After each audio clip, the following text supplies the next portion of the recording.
entrar a la clase. Bueno, compañeras, el tema de la convocatoria es ¿qué sucede antes de que algo suceda? ¿Cuándo sucede lo que llamamos una acción? Cuando se manifiesta visualmente, es decir, cuando tenemos el testimonio de que algo ha cambiado, se ha desplazado. Un cambio implica un desplazamiento. No necesariamente una transformación, pero sí un desplazamiento. Tampoco una modificación, aunque sea leve, ¿no? Porque muchas veces transformación pensamos que es un cambio de forma, literal. Y una modificación puede ser un matiz. Pero antes de que suceda ese desplazamiento con alguna modificación, el desplazarse ya es una modificación, ¿no? Una modificación de un espacio a otro. Pero a partir del texto que leímos, que es el texto de leer a Valéry, como tú habrás notado, Liz Caligo fue una de las compañeras que en la primera edición de Danza Ritual leímos ese texto en voz alta. Si no me equivoco, Caligo, tú leíste la parte de geometrías del ritmo, ritmo e inestabilidad. Sí. Y está implícito en el ritmo este hecho de que algo sucede antes de que ocurra una acción. En la antropología teatral, esto le llaman sats, una carga de energía que no se expresa todavía, pero que está latente. Quiero llamar la atención a un hecho que conocemos históricamente a partir de Aristóteles, que identifica esto como dinamis. No llama dinamis a lo dinámico. Nosotros le llamamos dinamismo a precisamente a una cadena de acciones. Para Aristóteles, dinamis es potencia. Todavía no se expresa. La expresión de la potencia, la expresión de la dinamis es energía. Nosotros curiosamente podríamos invertir esto, ¿no? Llamamos energía a algo que todavía no está, ¿no? Tengo energía para levantarme y me levanto, entonces ya estoy en dinamismo. Aristóteles por ahí lo veía en lo contrario. ¿Qué ocurre cuando no ocurre nada? Es decir, esto rompe con la concepción de que el movimiento es un fluido, que no tiene más que fluir, ¿no? ¿Qué implica esto para nuestra investigación como cuerpos? Pues lo puedo pensar de muchos modos. A mí me llama la atención esta pregunta de qué implica considerar la antesala del movimiento, el umbral del movimiento, cuando el filósofo Raimundo Mier nos pone de cara a la parte toral del ensayo de Valéry. La danza, escribió Valéry, no es después de todo más que una forma de tiempo. No es más que la creación de una especie de tiempo o de un tiempo completamente distinto y singular. Ahí se abre, para mí, un hecho que ya no me puede dejar igual que antes. Si yo sé que un tiempo se puede crear, esto significa que se puede crear todo. Porque creando un tiempo se puede crear todo lo que un tiempo pueda contener, que es la experiencia. Ya no solamente espacios, sino la experiencia. Es decir, se puede generar una nueva vida dentro de la vida. Y nos dice la creación de una especie de tiempo, es decir, que puede haber más especies de tiempo. Voy a seguir. Esa forma se plasma en un cuerpo que se modela a medida que se desplaza y cuyo trayecto pone en juego una composición rítmica de los gestos, de las posiciones, de las tensiones corporales. Esas tensiones se acrecientan o declinan, apresurada o lentamente, se suspenden o se sostienen en figuras de duración finita y al mismo tiempo indefinida. Todo aquí me habla de espacios liminales entre una cosa y otra, entre lo definido y lo indefinido, entre lo apresurado y lo lento, entre lo que se ve y lo que no se puede ver. La forma, fíjate, la forma, ¿qué forma? ¿A qué se refiere? Aquello que puedo distinguir. La forma aquí entra en el espacio de lo que es reconocible como figura. Emerge de la precipitación disciplinada de los impulsos musculares, del cálculo instantáneo de las fisonomías, en la anticipación gestual de los rostros arrastrados por la tensión indócil de un cuerpo. La danza invoca un cuerpo cuyos contornos y volumen se despliegan como signos que emergen siempre en el vértice del extravío, de la vacuidad. El extravío, la pérdida, la dilapidación, el derroche, son palabras que él utiliza a lo largo del ensayo. El desgaste, la incertidumbre y la vacuidad. O sea, estamos en un momento de contingencia. Contingencia es justamente el término entre lo que puede ocurrir o no puede ocurrir. Entre la posibilidad, no ocurre nada todavía, estoy en la contingencia. Pero es una contingencia acentuada al máximo. Por una parte está el extravío, o sea, la tentación de perderse, y por otro, la vacuidad. No dice el vacío, dice la vacuidad, ¿no? Es decir, la idea del vacío. Estoy no solo en vilo, sino un puntito más acentuado que el estar en vilo. El cuerpo exhibe, continúa Raimundo Mier, el espectro de las figuras de una pulsación ilimitada y cuya conclusión no es sino la señal del agotamiento. Es decir, aquello que pertenece a algo reconocible, aquello que puede llegar a una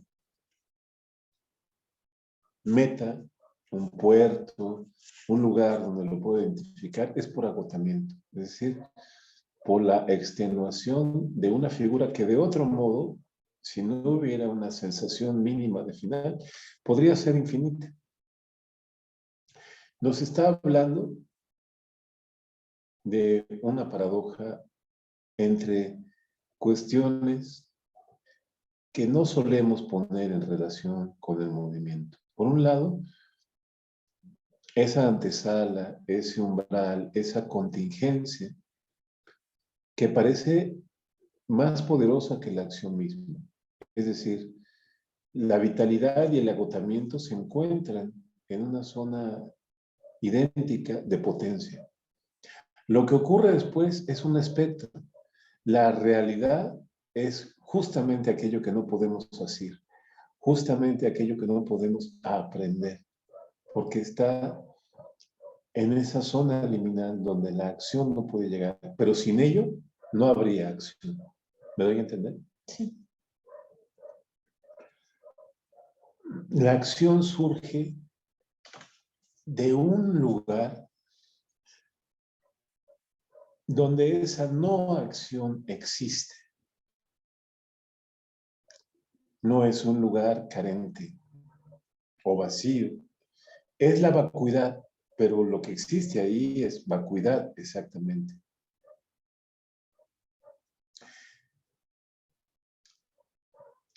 ¿Tienes algún comentario al respecto, Liz?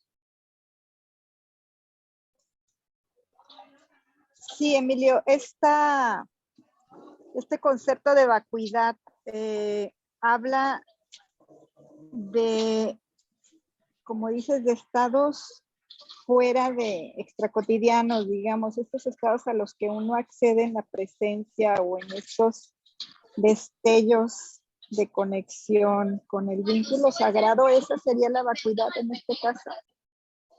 Sí, es un espacio que es un espacio donde no hay una forma definida y sin embargo hay la pulsación de una idea definida.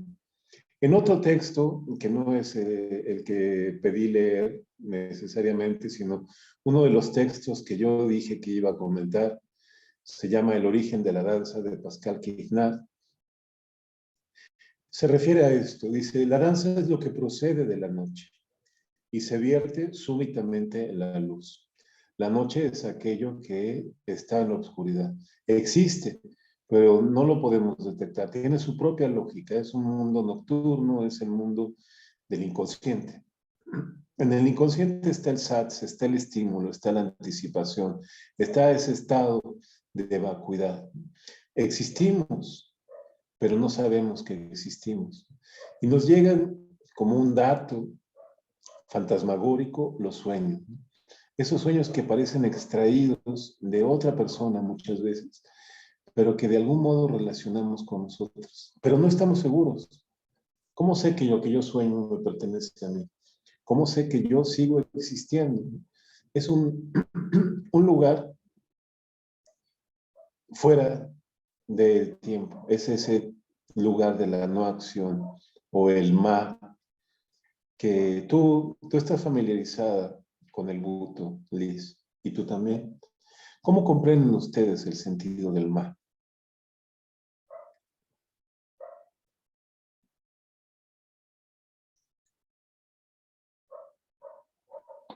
Sería ese espacio indecible, es indecible porque ahí pues más bien uno entra, ¿no? O accede a estos lugares, estos estados de vínculo, se podría decir.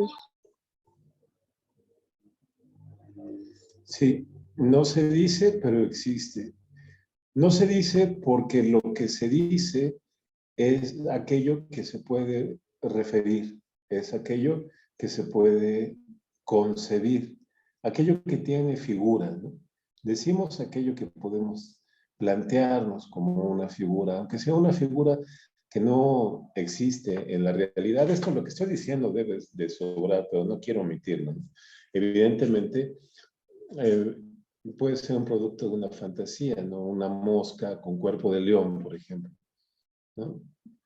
Me lo puedo figurar. Puedo establecer diversas asociaciones entre lo que es experiencia y lo que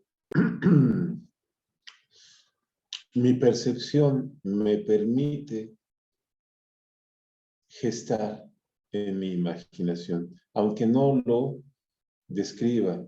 Es decir, me imagino la mosca con cuerpo de león, aunque no la dibuje o aunque no la represente de alguna manera. Me la estoy imaginando. Es algo que puedo concebir. Aquello que no puedo concebir no necesariamente es lo que no existe, sino aquello que yo no tengo una figura para poder definirlo. El movimiento de la danza, plantea Valéry, se gesta justo a partir de esa zona indecible, pero que no es una zona que me sea ajena. Únicamente pasa que es la zona donde yo no tengo o no actúo con el régimen de las figuras de la experiencia ordinaria, ¿no? Es decir, no es el movimiento. Evidentemente no estamos en un lugar de movimiento. Estamos en un lugar, diríamos con Caligo, creo yo, de voluntad.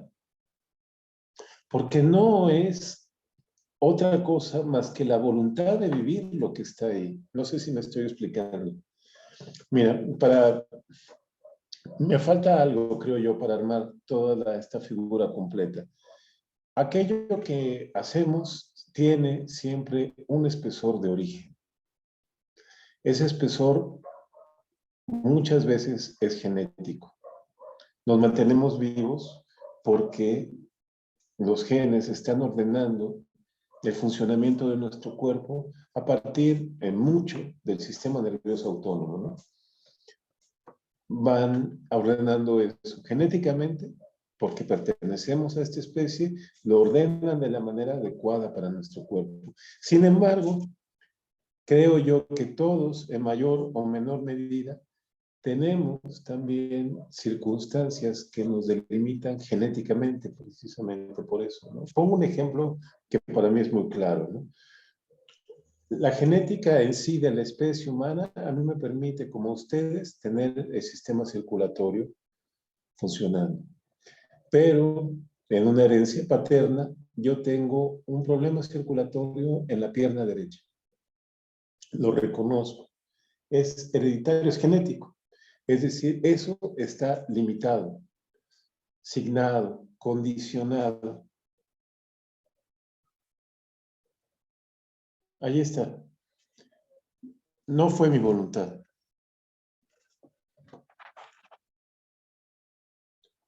Lo heredé. Es una herencia genética. Determina la forma en cómo ese sistema en específico mueve lo que tiene que mover deterioradamente, si quieres, pero es una señal que yo cargo. Hay muchas otras cosas más evidentes en mi proceder. Textos que estamos estudiando, Caligo y yo, a partir de un gran maestro, un psicólogo serbio, que se llama Siborat Mihailovich Slavinsky, llama a estos contenidos que prescriben la acción core beliefs, es decir, creencias como de entraña, creencias de corazón, también una coraza de creencias. Son creencias arraigadas porque las hemos absorbido. El cuerpo es ese lugar donde la gente deposita marcas y lo va moldeando así. Actuamos a partir de, en mucho, esas marcas que pueden endurecerse y formar moldes, es decir, conductas prototípicas. No sé si quieras agregar algo al respecto de los core beliefs. Sí, o sea, no tanto al respecto de core beliefs, sino del tema que hemos levantado, ¿no? Este lugar del mal del que preguntaste, ¿no? Para mí, el decir qué tipo, intentar detectar, ¿no? Qué tipo de lugar es el ma, sería decir que el ma es el lugar del no lugar. Es decir, es un no lugar. Es específicamente aquello que va fuera de cualquier tipo de límites, márgenes de temporalidad o de espacialidad, retornando, ¿no? al párrafo que se ha leído del texto de Leguera Valerín acerca de tiempo, ¿no? Que es una forma del tiempo. Y no es una forma de tiempo definida, sino que es una forma de tiempo que sería básicamente como aquello que nos lleva al mal, ¿no? Allá se habla acerca de lo infinito, ¿no? De que llegamos a cierto fin, no solamente como por agotamiento. Es muy cierto, ¿no? Porque cuando pensamos en el mar sería como este espacio que es no espacio, un lugar de tiempo fuera de tiempo, el lugar del no lugar, ¿no? Como un choque un tanto absurdo para muchos, ¿no? Un choque que sería como bastante complicado comprenderlo, ¿no? En el sentido de que nosotros siempre dividimos, siempre ponemos algo sobre la balanza. Y yo creo que es ahí donde está como la clave de todo, ¿no? Más sería, o en general, si es que nos despojamos también del concepto de ma butoka, sino vacuidad, ¿no? ¿De qué estamos hablando en este caso? Es el lugar de despojo. Para mí sería el lugar de despojo, el lugar de absoluta desnudez, sería el lugar de energía. No me gusta usar el concepto como energía pura, ¿no? Pero en este caso yo creo que sería muy, muy propicio. No pura en el sentido de que algo puede ser como sucio, manchado y algo puede ser puro, sino que energía absolutamente despojada de todo tipo de constructos, capas, beliefs, core beliefs, eso de core conductas, lo que hemos hablado hace unos días también, ¿no? Este lugar de despojo es el lugar de abismo, no abismo como un lugar de oscuridad, sino que abismo como exactamente este lugar de lo no solamente indecible, sino que también no definible, no controlable, aquello que no es sumiso hacia cierta estructura, digamos, ¿no? Y algunos límites. Es como imaginar esta lámina de tarot, o sea, del loco, el loco que siempre está por ahí al margen de un abismo, ¿no? Este es el abismo, el lugar como que para nosotros sería algo desconocido, desconocido desde nuestra constante necesidad de estar calificando algo como lo que conocemos de lo que no conocemos. Pero la verdad es que si hablamos de ma o de vacuidad, es aquello que tenemos dentro de nosotros en la médula, como memoria de los huesos, como aquello que habitamos desde siempre y por siempre, fuera de tiempo, ¿no? Por eso no podemos decir que lo habitamos antes y ahora qué pasó, solo que hay una cuestión como muy fuerte ahí de olvido, eso, como las capas que van encubriendo nuestro saber y nuestro habitar este lugar que es no lugar. Básicamente, o sea, para mí sería eso. Este hecho, ¿no? De hablar de los core beliefs como partes que podrían ser consideradas como constitutivas de nosotros, ¿no? Porque constitutivas fuera de nuestra voluntad o contra nuestra voluntad, porque van ahí encubriendo todo como una especie de hojaldre, pero sin embargo, lo más curioso, o sea, para mí sería en este caso, no es el hecho de que para llegar al ma o al estado de vacuidad o para poder habitar este lugar del no lugar, o sea, necesitamos despojarnos absolutamente de todo, estar en una absoluta desnudez y solo ahí entramos, ¿no? Si pensáramos en eso, ¿no? En que es como un lugar al que podemos llegar de alguna manera, sería muy parecido a esta creencia un tanto ilusoria y dogmática de que hay en algún lugar el paraíso y entonces en pocas, o sea, no hay que arruinar nada aquí, hay que hacer todo de manera precisa porque si no, no vengo al paraíso. No es así, o sea, ma coexiste en nosotros y en todo lo que habitamos. Ma es el todo, básicamente, para mí. Es este lugar de oneness.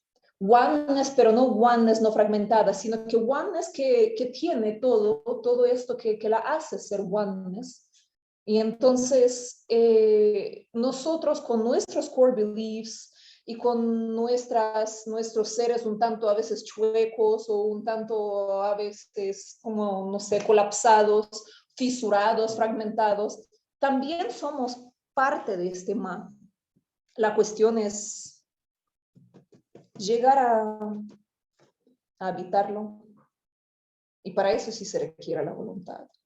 No es la voluntad que es esfuerzo o voluntad como voy a aplicar la energía para llegar a este fin, voy a llegar a más, sino que es un coexistir con este estado y en este estado a través de la voluntad de ser, siendo básicamente, porque cuando somos siendo, esto es la voluntad, no un esfuerzo aplicado intencionalmente, ¿no? Sino que es como la esencia. Creo que lo compliqué mucho, pero es lo que se me ocurrió por el momento. Es una cuestión sencillamente complicada, porque es manifiesto el hecho de que podemos concebir estar en presente conmigo, contigo, y tener un marco mínimo de referirnos al yo. Pero ese marco, por más convencional que parezca, está siempre a expensas de estallar en aquello que no es la regularidad, aquello que es la imposibilidad. Por eso estamos constantemente llenando, atando, vinculando nuestro devenir, es decir, nuestros movimientos, a la regularidad, a esperar que pase lo que tiene que pasar. En ese lapso indeterminado de la contingencia, depositamos nuestra energía en una medida muy grande, quizá a veces toda, en fijar lo que tiene que pasar. La regularidad nos salva de esa condición de percibirnos entre dos abismos, a menos de que estemos en danza.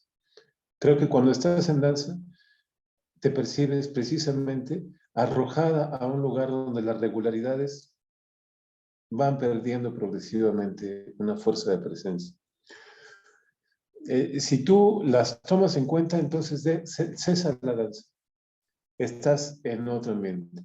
Cuando te abandonas, y yo creo que de ahí viene que la raíz etimológica de la danza, del bailar, sea abismarse, sea lanzarse, es precisamente porque adoptas el impulso, esa antesala, ese lugar de que antes de que el movimiento sea una conversión o cambio de algo, suceda ya una manifestación energética, dinamis, a algo que ni siquiera tienes que esperar. Es decir, a algo despojado. No hay, voy a continuar con la lectura aquí de Valerie. No sé si llegó Susana. Hola, Susana. Hola, un abrazo. Gracias. ¿Nos estás escuchando bien? Sí, es que si prendo mi cámara ya no los escucho, perdón, pero aquí estoy. No hay ni siquiera la experiencia de la caída abismal en el enigma de su propia corporalidad al margen de lo otro. Son la presencia y la distancia de los otros, su mirada y su deseo, los que edifican el cuerpo. Esta parte es importantísima porque nos dice, allí donde yo me comprendo como yo, es decir, me sitúo como individuo, está el otro. Inevitablemente, el concebirme como yo implica la existencia del otro, porque el otro ha sembrado mi yo. Yo soy siembra del otro, en mis actos, en esa cuestión genética que yo decía, ¿no? Es decir, yo soy otro en ese sentido, y en muchos otros también. La intimidad es la expresión de una hospitalidad hacia lo otro como un rostro enigmático. Esto es bellísimo. O sea, no lo puedo muchas veces determinar, pero me abro constantemente hacia lo otro. La incorporación de ese rostro en la experiencia como reclamo de una respuesta autónoma, soberana, es decir, al margen de todo límite previo, de todo imperativo ajeno a ese universo que se gesta momentáneamente, inesperado. La danza implica, la intimidad de la danza implica la soberanía en diálogo con lo otro, con el otro, expresada en el cuerpo. La danza no puede existir sin que el cuerpo se vuelva hacia esa experiencia íntima, que es al mismo tiempo incorporación y distancia del otro, y confirmación de la disipación de los límites de la identidad. Lo que da al movimiento la posibilidad de convertirse en estremecimiento, en experiencia estética, es la distancia respecto de sí mismo y de lo otro. La creación de un lugar imposible, negativo, de aceptación del límite y devastación del límite. Eso me parece una definición muy buena del mal. La voy a repetir. La creación de un lugar imposible, negativo, de aceptación del límite y devastación del límite. Es decir, tengo clara la frontera del tiempo. La frontera del tiempo es el espacio, es el lugar. Yo defino un lugar y ahí está una frontera del tiempo. Me permite ubicarme secuencialmente, ¿no? Aquí está el lugar, es donde estoy acá, y la pared está allá, ¿no? Ya se establece una cartografía mínima de mi cuerpo con relación en varios puntos. Entonces el tiempo, digamos que sucede en una cuestión que puedo ubicar. Pero cuando hay ese nombre de la devastación del límite, entonces la experiencia estética del movimiento es una experiencia de estallido de mis propios lugares de espera, de mis propias garantías, de la constancia que yo tengo con mis hábitos. Eso para mí sería la diferencia entre cultivar la danza como un hábito y cultivarla como un ritual. Es decir, el lugar de donde nace. No nace de un lugar que tenga que ver con lo que quiero yo demostrar al otro, porque entonces yo ya me pongo, como aquí en este ejemplo bastante vulgar de estar situado en un cuarto, ¿no? Yo me pongo con el otro en relación como yo mismo aquí podría ponerme con la pared que está allá, es decir, aquello que está fuera de mí. Y pierdo ya en esa definición la posibilidad de ver que el otro realmente comienza en mí. Es decir, yo soy mi propia oportunidad de extrañamiento. Yo soy mi propia sombra. Yo soy mi propio Dios y mi propio demonio. Todo lo que yo no quiero, yo me lo puedo brindar. También me puedo brindar la posibilidad de no querer. Y ahí podría estar una máxima voluntad. El movimiento de la danza cultivada como ritual no es un movimiento del querer ser algo, sino de experimentar la fuerza, el ímpetu del deseo como flujo. ¿Para qué quiero querer algo si puedo estar en la corriente misma del deseo, que es la apertura total? La danza se desdobla, dice Raimundo Mier, mientras se despliega a partir de su voluntad autónoma, responde también al fantasma de su propia imagen, adivinada en la fijeza de la mirada del otro. La danza siempre se va a manifestar como ese movimiento abismado que se sostiene en la mirada del otro. Pero esto no quiere decir que necesariamente tengamos que tener un espectador. Quiere decir lo que yo estaba comentando hace unos momentos, que me permite desconocerme a mí mismo, me permite perderme. Sí, no, solo iba a agregar como en breve, hay un maestro sufí, ¿no? Que era un gran músico, Hazrat Inayat Khan, él habló acerca de esto. Hemos hablado, ¿no? Acerca de la constitución de ritmo que hay. He estado pensando, ¿no? En que los sufíes consideran, ¿no? Como el ritmo como clave, como un motor de la existencia, ¿no? La ausencia de ritmo es la ausencia del estado de presencia en uno mismo, básicamente. Uno no está presente en esta esencia del uno, en ausencia de ritmo. Pero no es un ritmo que tiene que ver con fijeza a lo ordinario, a lo habitual, ¿no?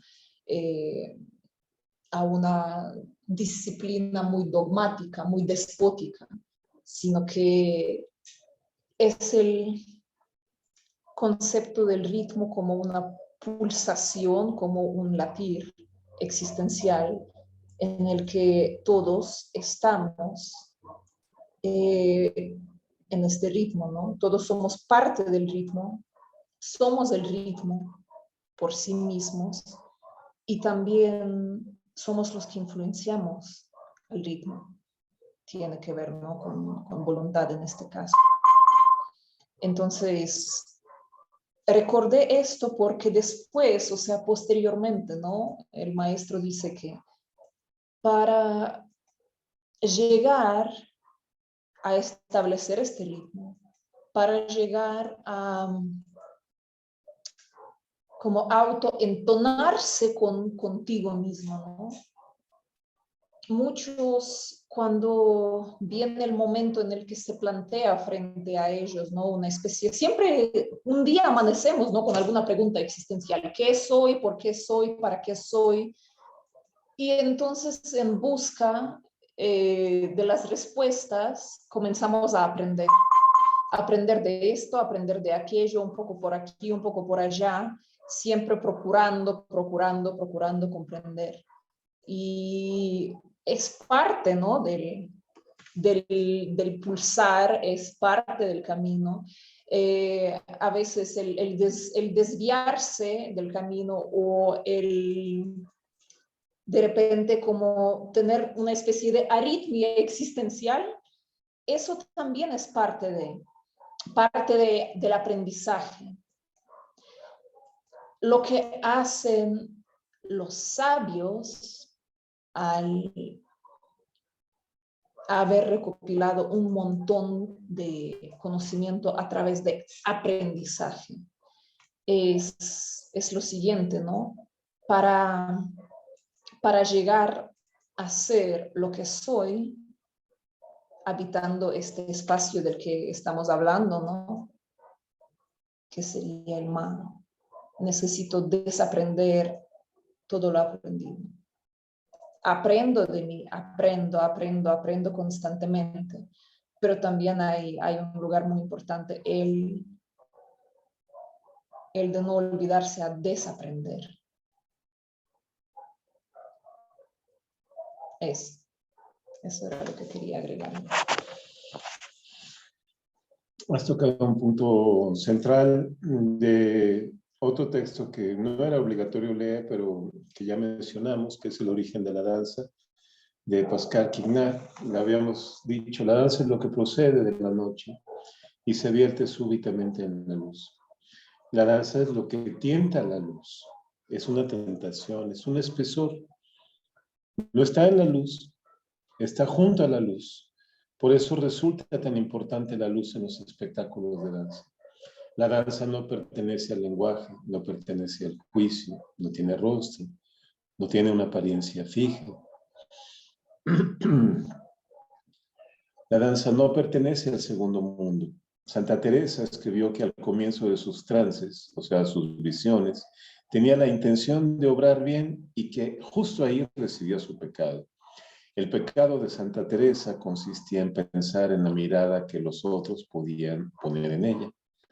Para pensar en la mirada de los otros, tratar de obrar bien, es pensar en el mundo, es tener en cuenta su juicio, es pensar en el siglo, es olvidar a Dios.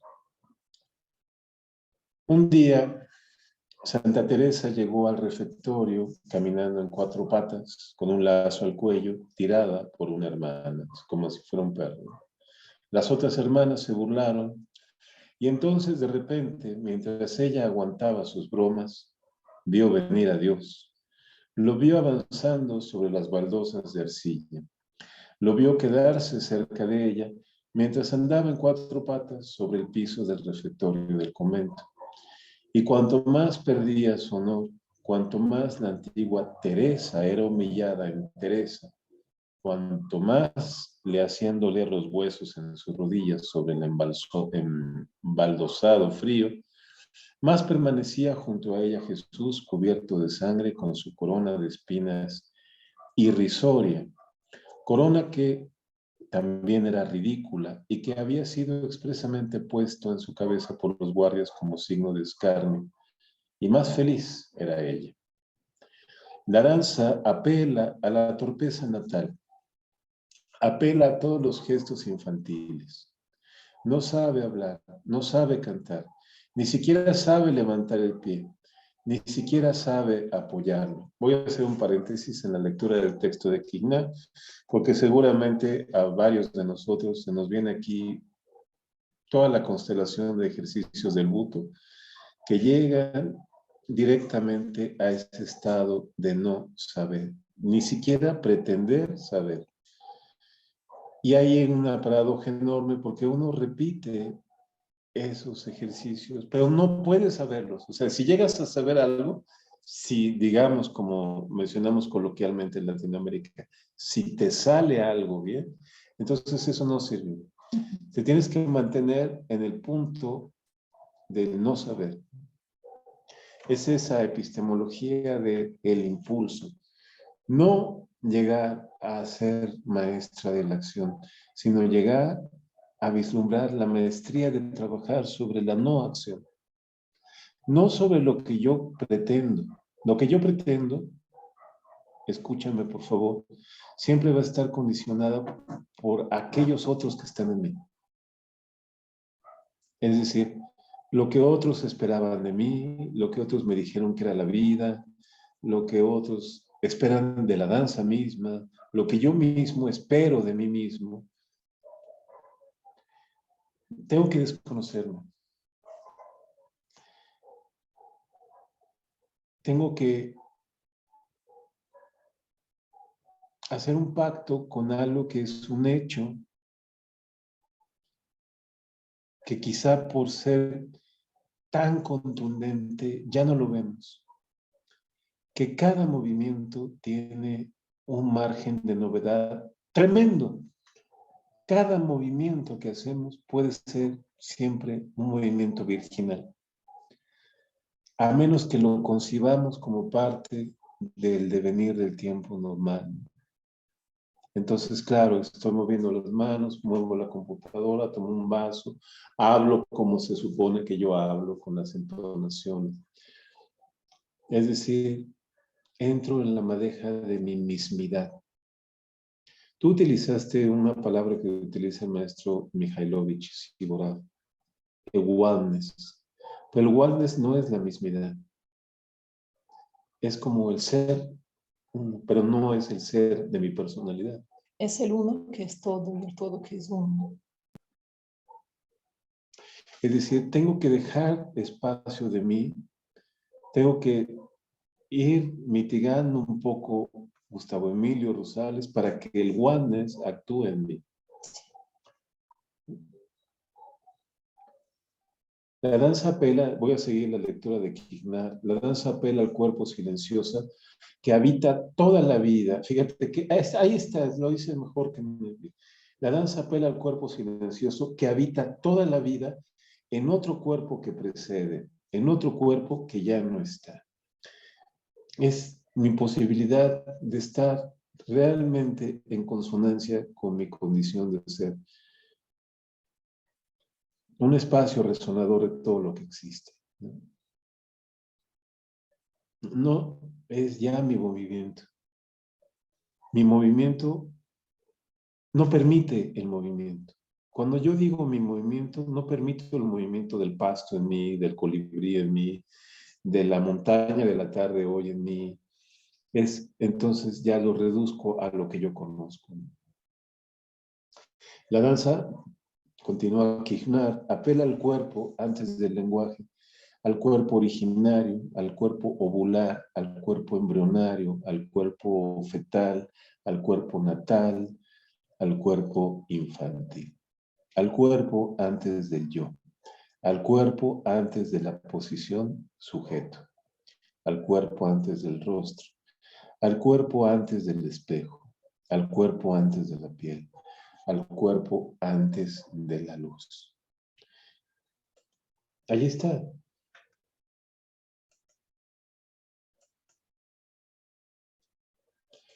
Es complejo porque cuando hablamos de esto y pensamos a qué danza se refiere.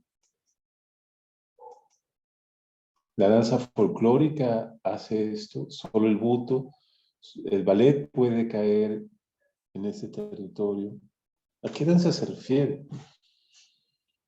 el hip hop también, el crunk, o solamente un estilo que todavía no define cuál es. ¿Qué opinan ustedes, compañeras? Susana, Liz.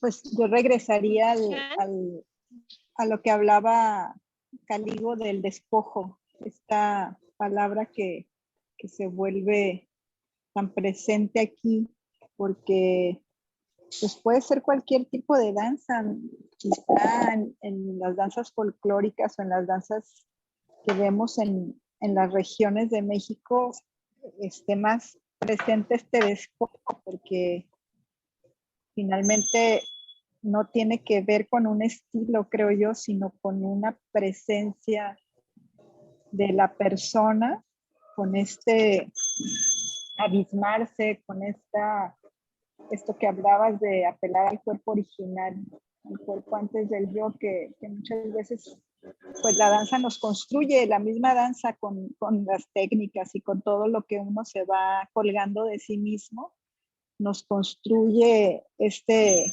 cuerpo que no tiene nada que ver con el origen, sino con lo que es creado.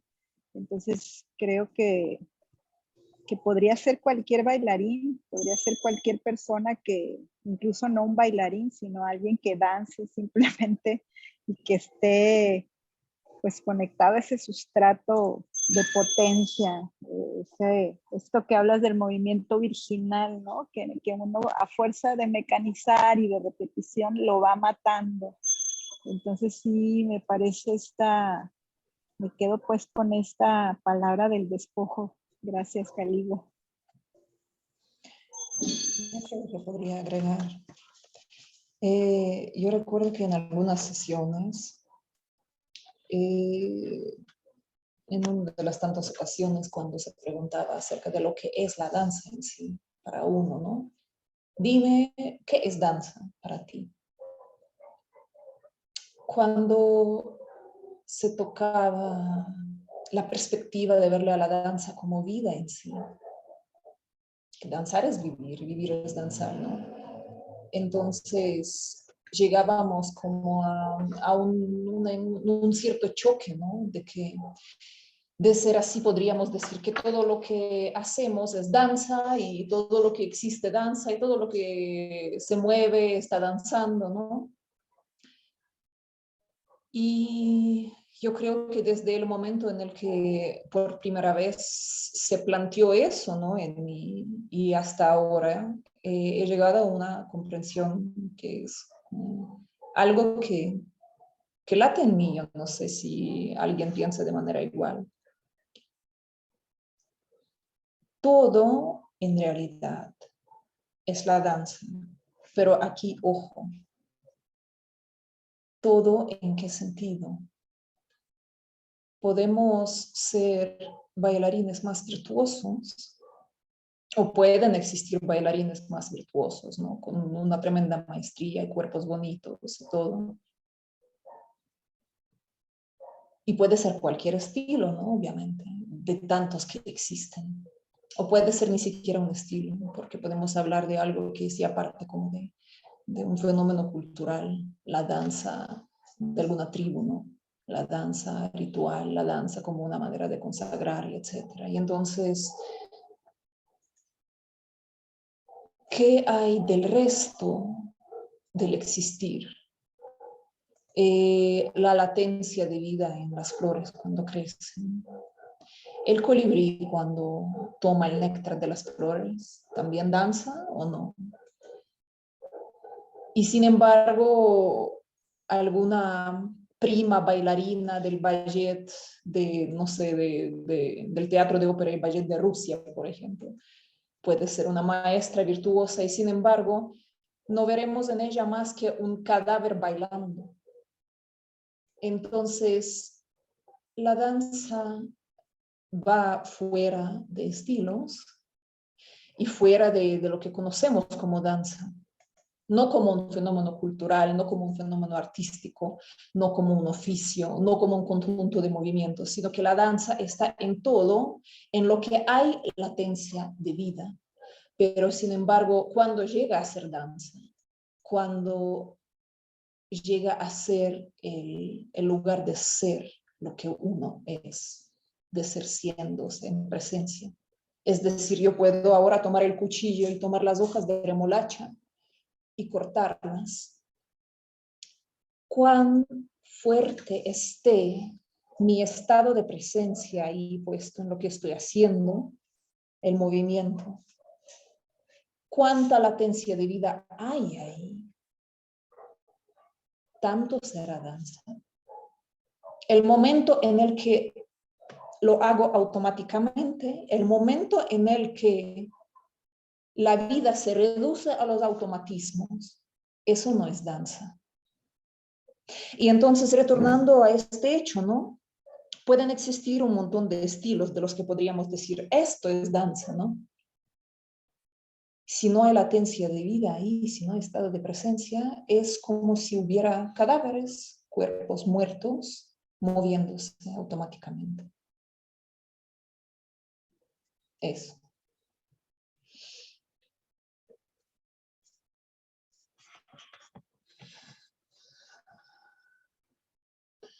Qué fuerte es a lo que hemos llegado. Y qué bello y revelador, porque me habla todo de mí y de mi búsqueda del sentido de la vida. Me doy cuenta de que solamente stricto sensu, es decir, fuera de géneros y estilos, únicamente puedo hacer la danza que yo puedo hacer.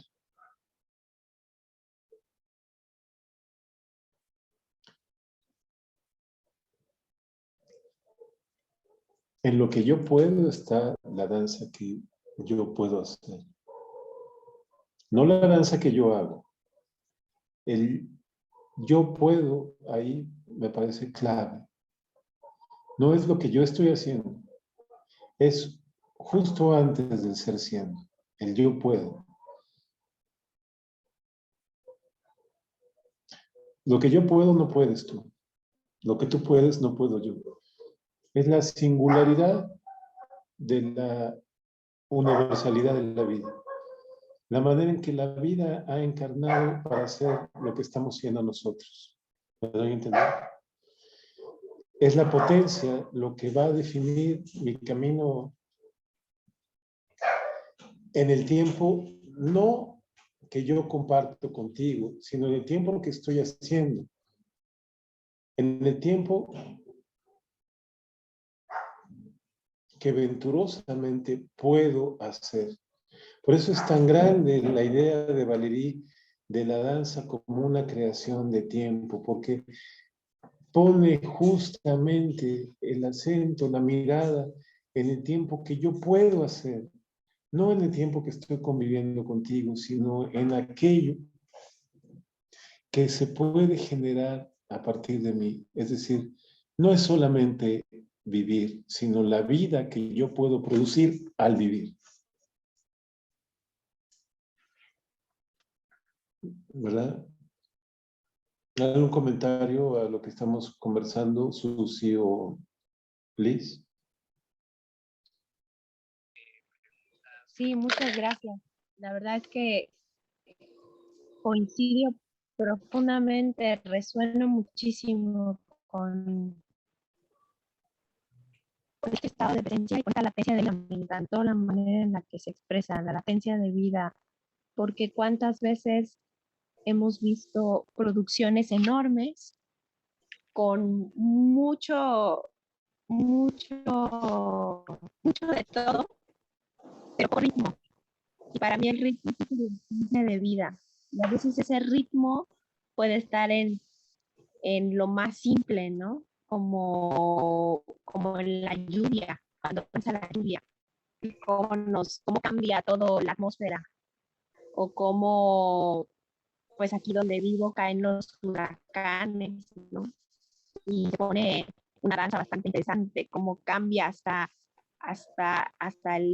los animales se guardan, todo cambia de manera muy vertiginosa, el clima, el cielo, pero está latente la vida, o sea, se siente, y eso para mí es danzar, ¿no?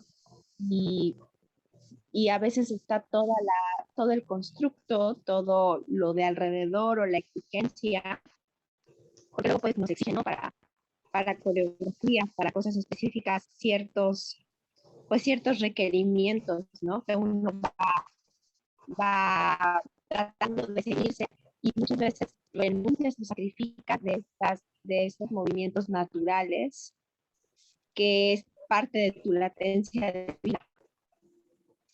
Entonces, de repente es ahí donde está la disyuntiva de ese ser que se siente y que se sabe en qué momento está dejando de ser dentro de su propia danza, y ese momento en donde sigue siendo y decide seguir siendo, aunque tu danza sea diferente a lo que el constructo manda, ¿no? Entonces, gracias porque resueno, y es interesante darse cuenta que hay diferentes formas de ver que este fenómeno de vida para mí es que en sí la vida para mí es danza, ¿no? Todo el tiempo. O sea, a las personas que creen que no tienen ritmo danzan a su manera de rítmica, ¿no? Entonces, bueno, gracias porque me inspiran a continuar en mi búsqueda y como no rendirse ante la exigencia del afuera y ser fiel hacia la latencia interna.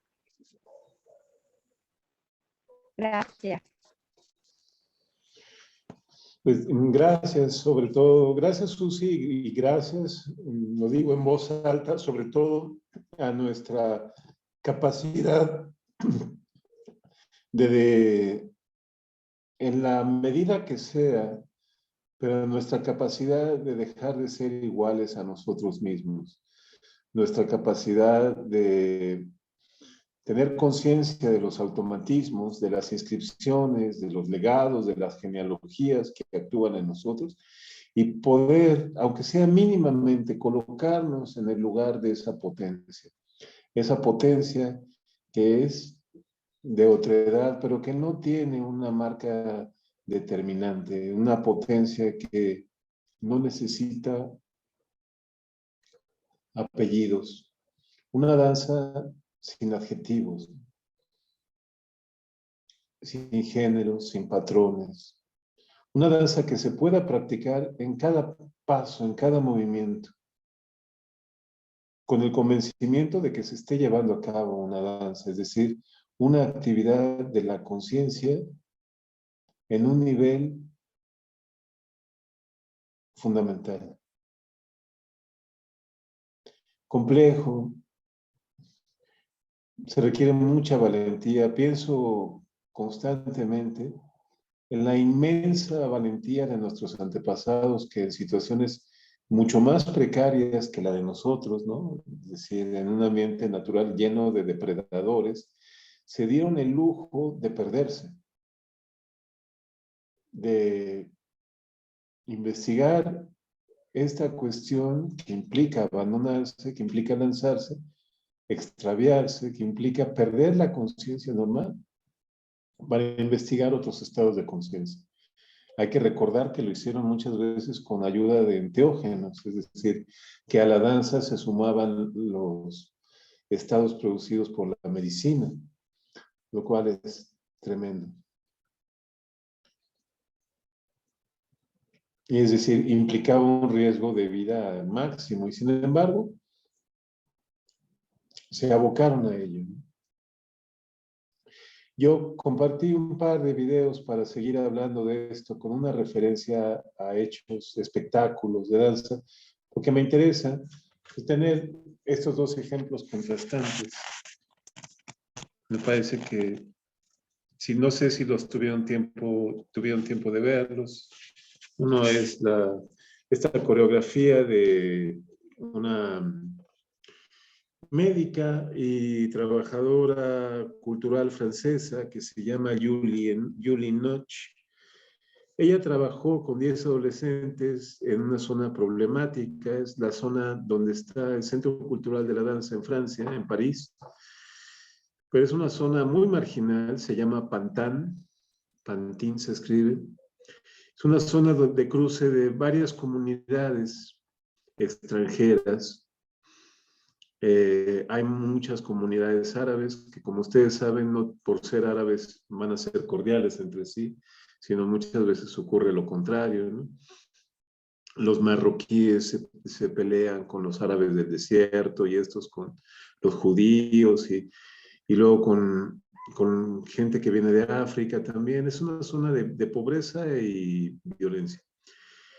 Y en las escuelas de allí trabajan gente como Julie Noch, pues intentando programas de arte que puedan cambiar el modo de vivir de los jóvenes, sobre todo, y que no sea su destino la violencia y la droga. Ella trabajó en ese contexto del programa Learning by Doing, aprendiendo por hacer, aprendiendo por el hacer, y presentó la coreografía que no sé si tuvieron tiempo de verla, pero es una coreografía que se describe de manera muy precisa.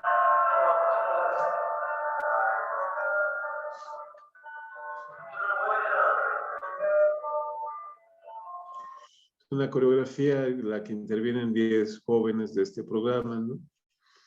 Haciendo esta danza sobre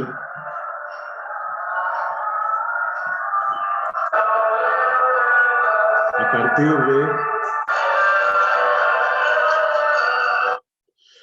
de una versión particular de la canción El Fin, The End, de los Doors, este grupo de los 60,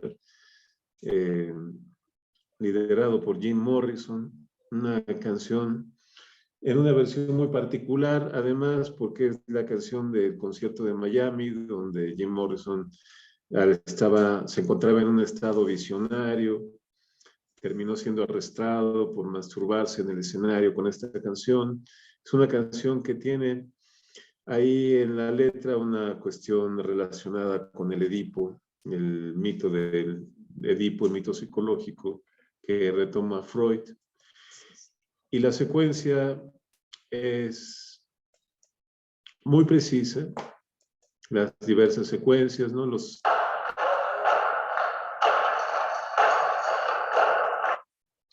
jóvenes son llevados a ocupar un sitio y hacer determinadas acciones en sus lugares. Conforme el ritmo de la canción va creciendo, las acciones se van volviendo más vertiginosas. La consigna es no perder el espacio que les ha sido asignado a cada uno.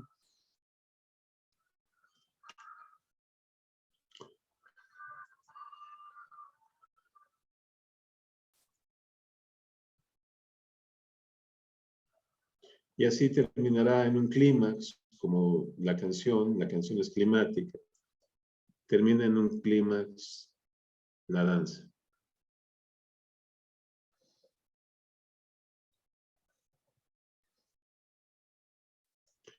Otra coreografía que yo pedí ver es una coreografía realizada por Iwasaki Kaori dentro del festival Dancing Blade, La Espada Danzante, un festival debuto del año pasado en Kioto que organiza Katsura Kan.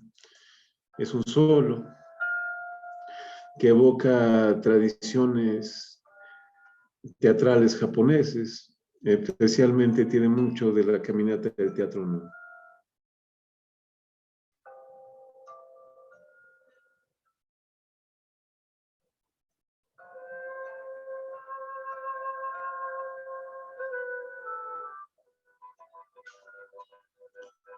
Antes de seguir, porque a lo mejor ustedes ya vieron estos dos espectáculos. ¿Tú los pudiste ver, Susana, Liz, Caligo? Yo los había visto. Los habías visto, sí. en varios contextos de trabajo, sí.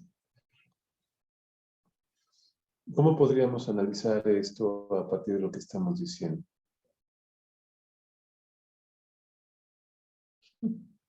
Ella no se encuentra en el espacio del escenario, ni en los límites temporales en los que está su presentación dentro del festival Dancing Blade.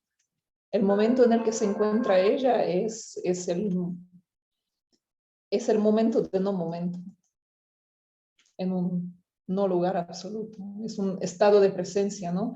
Yo a veces cuando específicamente hablamos de la danza Buto, me da una fuerte sensación, y no solamente porque la veo como espectador, ¿no? O sea, observo la danza, sino porque también es un estado que atraviesas cuando haces danza, cuando entras en movimiento.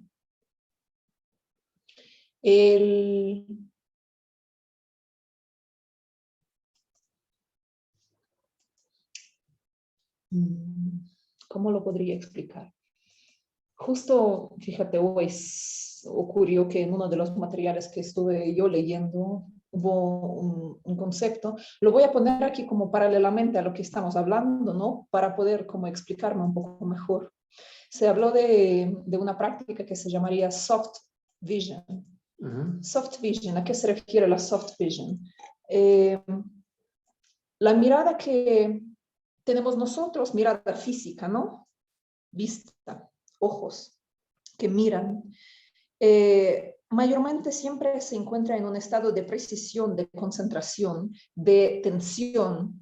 Es decir, hay un enfoque, un mayor enfoque, ¿no? Todo lo vemos así con claridad, la mirada se enfoca en algo, podemos presenciar distintos detalles, texturas, sombras, juegos de luz, etc. Pero se trata meramente del espacio en el que nos encontramos y nuestra la vista como física. Soft vision es exactamente el hecho de borrar márgenes precisos, estrictos de lo que vemos, colores, y ver más allá, a nivel que podría considerarse como el nivel de lo invisible que se va visibilizando suavemente a medida que nuestra mirada llega a ser suave. Por eso soft vision. Es decir, cuando practicamos la mirada sin precisión, sin tensión, mirada que está un poco como desconectada de los procesos cerebrales que responden, ¿no? Por racionalizar lo que estamos viendo y calificar. Dentro de la práctica uno puede percibir como márgenes, colores, se van, no es que borrando por completo, ¿no? Pero llegan a ser como borrosos, como si hubiera una especie de intervención de alguna neblina, algún humo, ¿no? Como que todo entra en un estado como de vibración donde se pierde la calidad de la imagen y sin embargo tú percibes mucho más. Es decir, o sea, la mirada, a partir de dejar esta tensión y dejar de engancharse en la precisión de lo que mira, ¿no? Llega a ser, sin embargo, más atenta, más pulsante hacia aquello que físicamente en el espacio físico no se percibe. Es ese estado, es este estado donde inclusive, o sea, tú ya no te percibes como un cuerpo físico dentro del espacio físico, ¿no? Sino que por un instante desconoces lo que eres en este momento y desconoces lo que está alrededor de ti, ¿no? Como que yo creo que si uno saliera de esto como de una manera abrupta de ese estado, podría por un instante como pensar, ¿qué fui en ese momento? ¿O dónde estuve, no? Porque siento que me perdí, o siento que no estuve, o dónde estuve, ¿no?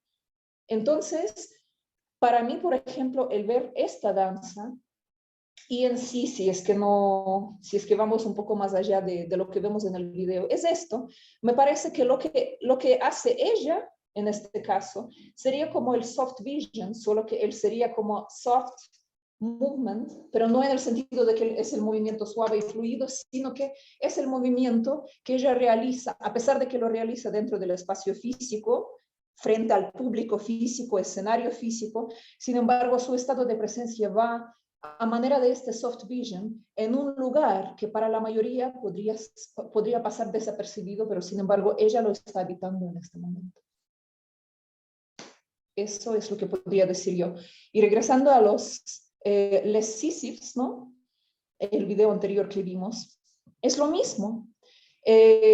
Realizan, ¿no?, secuencia de movimientos bien precisos, movimientos que han estado sin duda ninguna, ¿no?, investigando con su maestra, la que los guió, ¿no? Pasaron un montón de prácticas previas antes de traerles al escenario y todo, pero lo que tú nombras como el momento de clímax, ¿no?, es tanto el estado de presencia en el que ellos se encuentran sobre el escenario, que en un momento ya llega a ser como hay una palabra en inglés, yo no sé si es que todos van a comprender, como blurred vision. Blurred vision sería lo mismo que soft vision, es decir, o sea, hay como ahí un estado como de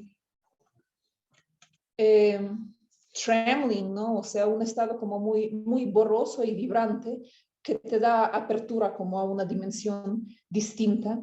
Y entonces el clímax también sería eso, el cruzar este umbral hacia ese lugar que tú percibes como borroso, un lugar como muy, el lugar de lo desconocido, ¿sí?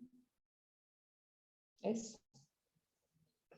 Qué emocionante punto tocas, Caligo.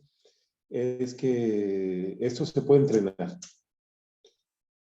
De hecho, el soft vision, el blue vision, forman parte de la saga de lo que don Juan de Castaneda llamaría los ejercicios de no hacer, ¿no? ¿Se acuerdan de estos ejercicios planteados en los libros de Castaneda, ¿no? Por ejemplo, en lugar de ver los objetos sólidos, ver las sombras, ¿no?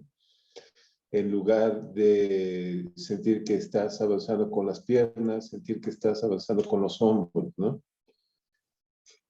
Yo voy a compartí en las lecturas este libro de Paul Alain, que es sobre el método Suzuki, se llama El arte de la quietud. Pero es una quietud muy particular, no es quiet, es stillness. Es una quietud con tensión, un estado de quietud dispuesta es como el estado del felino que va a saltar sobre una presa, ¿no? Es un stillness, tiene una quietud plena de tensiones. Y en la parte sí, es un capítulo, el capítulo 4 de este libro, The Art of Stillness, describe varios ejercicios que están emparentados con este que acabas de mencionar. Pensaría en los reptiles. Ellos son enormes maestros de stillness. Los cocodrilos, ¿no? Cuando tú lo ves y parece muerto, básicamente. Y eso me hace también pensar en ese ensayo de Eugenio Barba, ¿no? Acerca de, creo que antropología teatral, ¿no? Él habla también de esto. En stillness también hay un montón de movimientos, micromovimientos. Y entonces esto podemos aplicar este estado de blur o soft vision hacia nosotros mismos también. Es como práctica dirigida, o sea, en el contexto del material que yo leí, ¿no? Se trataba más de soft vision como para poder detectar unas presencias potentes en el entorno que nosotros no podemos percibir con la mirada física. Pero si lo llevamos hacia nosotros, adentro, ¿no? Mayormente también nuestra mirada hacia nosotros mismos, acerca de nosotros mismos, es una mirada así como la mirada física, muy precisa. Detalles, colores, esto, aquello, todas estas capas, todo necesitamos o buscamos comprender en nosotros, calificarlo como una especie de cartoteca cartoteca, se dice esto. Así, como, Cartografía. o sea, en las bibliotecas, ¿no? Como esta cajita que tiene todos estos códigos, ¿no? Acerca de, con los que tú sacas, ¿no? Y ves el código y sabes dónde, en qué parte está el libro, ¿no? En qué bloque, en qué fila, en qué estante. Es como esto, es como imaginar que somos una especie de esta cajita con la que trabajan en biblioteca, tener todo codificado y tener acceso a cada rincón. Y sin embargo no es así. Esto sería una mirada muy, muy estricta, muy, muy reducida. Con el soft vision sería lo mismo que el stillness, ¿no? Tener stillness que nos permite detectar los micromovimientos o micropresencias dentro de nosotros que no son detectables en un estado como de precisión.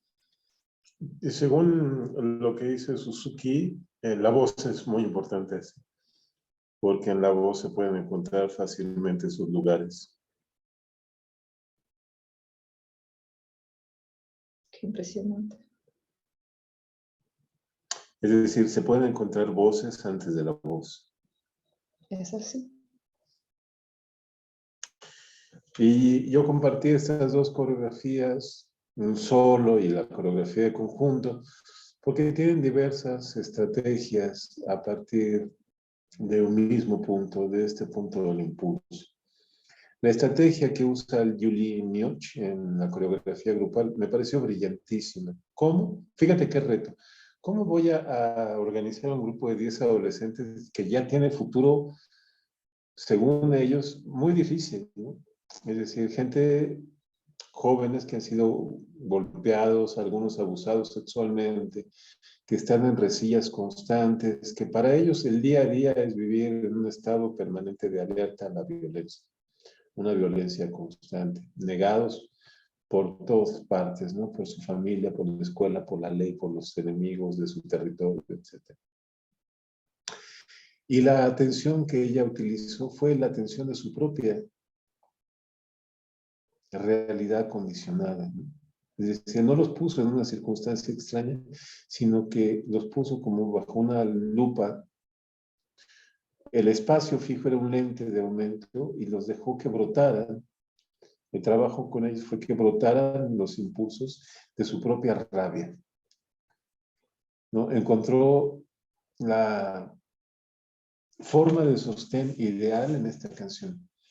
Es una rabia progresiva, un estado de éxtasis que va desenvolviéndose. Es una forma muy fuerte de sostener esa cólera, ¿no?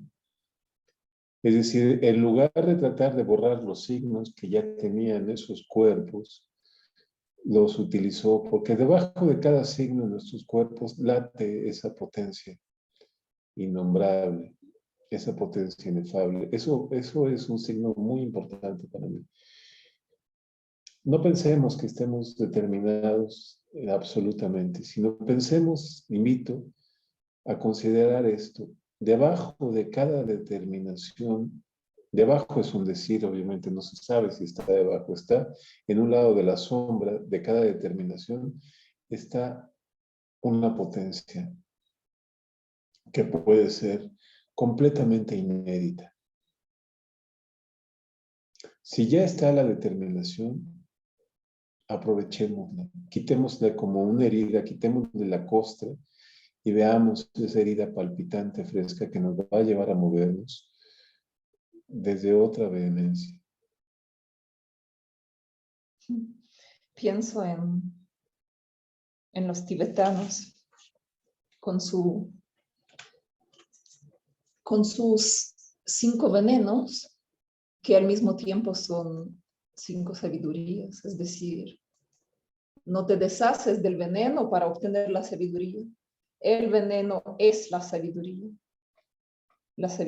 es el veneno. Y regresando un poco a un maestro que ya hemos mencionado acá, ¿no? Que sería Slavinsky. Él también habla mucho de esto y lo aplica, ¿no? También en distintas como prácticas que él ofrece. Esta cuestión de polaridades.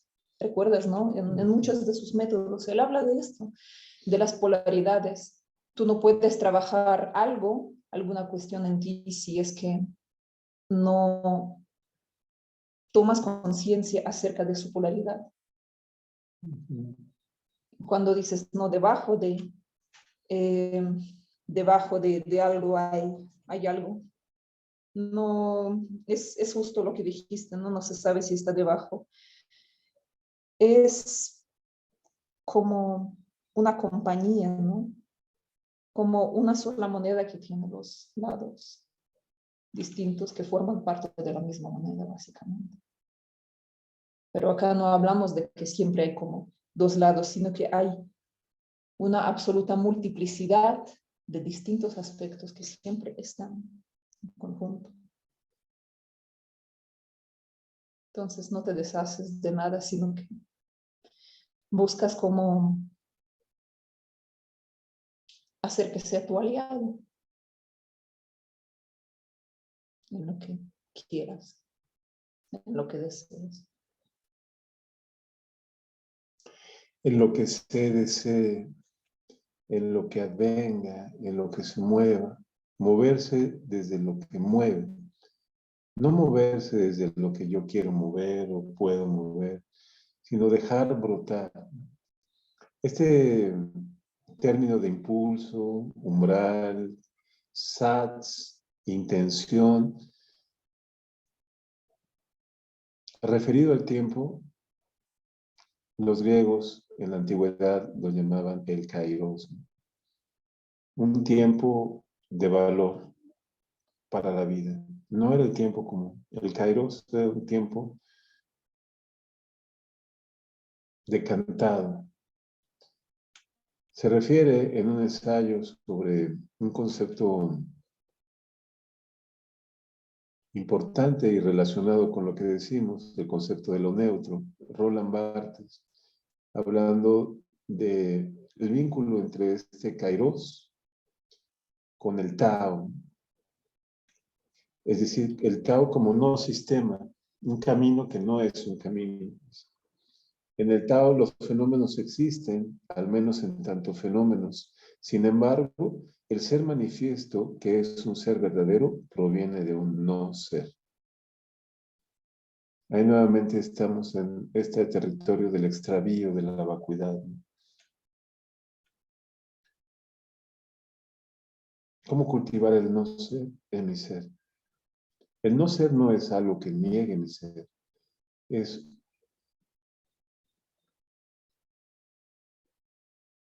el pulso, ese umbral, esa indeterminación, como diría Liz, ese estado de inefabilidad o de indecibilidad,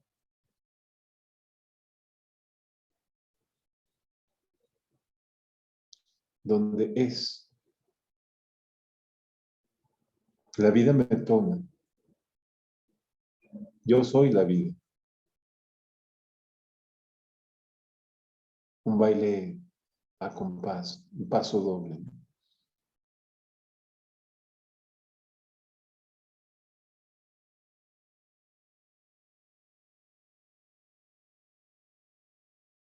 No sé si nos estés siguiendo, Liz. ¿Estás por ahí? Liz ya se desconectó. Creo que dejó un mensaje en el chat. Bueno, saludos, Liz. Susu, ¿sí algún comentario para cerrar la sesión?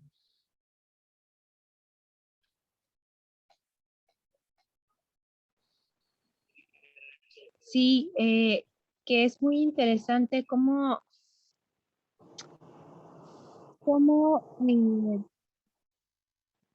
pues también esto del veneno, o sea, la joya puede ser veneno, o el veneno puede ser la joya, como va jugando, va mutando, ¿no? Va mutando, depende de la mirada con la que se pueda, con la que se pueda resonar, ¿no? Lo que estamos, porque además es nuestra mirada, también es como depende de qué emociones o qué momento estamos viviendo, qué etapa, qué instante, dónde estamos, cómo estamos. Entonces, como si entradas en instancia. Y por eso es que dentro de no hay tiempo, ¿no? No hay espacio y al mismo tiempo sí lo hay. Entonces es para mí interesante y como nutritivo. Y también confronta, ¿no? Porque hay que tener como este valor para dejarse llevar, porque creo que es como esa danza auténtica de dejarse llevar, ¿no? O sea, en los ejemplos que teníamos, o sea, aunque hay una estructura en el primer ejemplo, pues cada uno es original con su movimiento, no están todos al unísono. Y en el segundo ejemplo, pues como ella sí estuviera suspendida en el, ahí en el todo, en el nada y en el puede ser. Entonces, creo que cuando nos fascina, o por lo menos me he dado cuenta a mí, que cuando me atrapa un movimiento o una danza, creo que tiene estas cualidades de, de suspenderse y de sorprenderme, porque luego para mí creo que la danza, por lo menos esa es una de las magias o uno de lo que me atrapa, es que me sorprende siempre. Siempre me conmueve y me sorprende, porque los cuerpos son tan diferentes que resuelven en tiempo y en espacio su expresión de una manera única, justo en ese sentir eh, de realmente estar y no estar como siendo honestos con su diálogo interno y su movimiento. Y bueno, agradecerles porque yo me siento en un momento de vida en donde hay como muchos quiebres personales y lo que me sostiene es la danza y los talleres, todas las lecturas, aunque voy entrando aquí un poco también vengo por el trabajo, como que es algo que siento que me va nutriendo, me va llevando a estar más con mi danza tranquila y a indagar en muchos paisajes, me han dado muchos paisajes que indagar ambos en, en su discurso y en su compartir. Así que estoy muy agradecida de verdad y en tanto yo pueda estar entrando a este tipo de talleres, la nutrición es en muchas capas, inconsciente, consciente, nutrición. Muchas gracias, la verdad, muy agradecida. Gracias también, Susi, por involucrarte con esta intensidad, este compromiso vinculado a un proceso propio. Gracias. Gracias. Ha sido fértil la sesión. Quiero solamente decir a partir de la noción de honestidad que comentó Susana, que es una gran ventaja darnos cuenta de que todo lo que concebimos como realidad tiene un alto espesor de mentira o de ficción, si no quieres llamarlo mentira.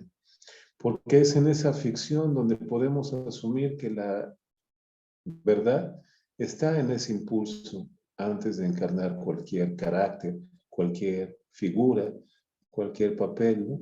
Yo lo veo en esta bailarina Kaori Iwasaki. Se viste con un traje tradicional, referencial, utiliza una música referencial, es decir, elementos que tienen una tradición muy definida. El abanico.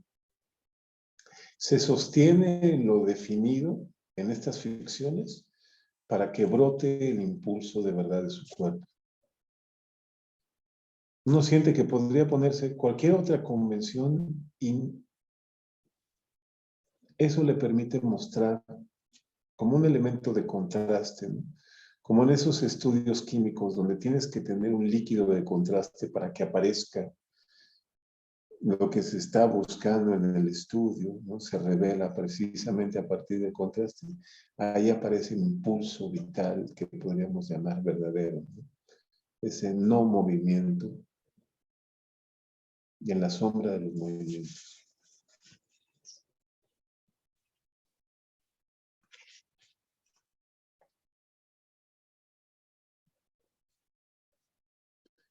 Gracias, compañeras. Gracias, Susana. Gracias, Cali. Gracias, Liz. Seguimos en contacto. Buenas noches. Buenas noches, muchísimas gracias. Un abrazo muy grande, muy grande, muy grande. De verdad, muchas gracias.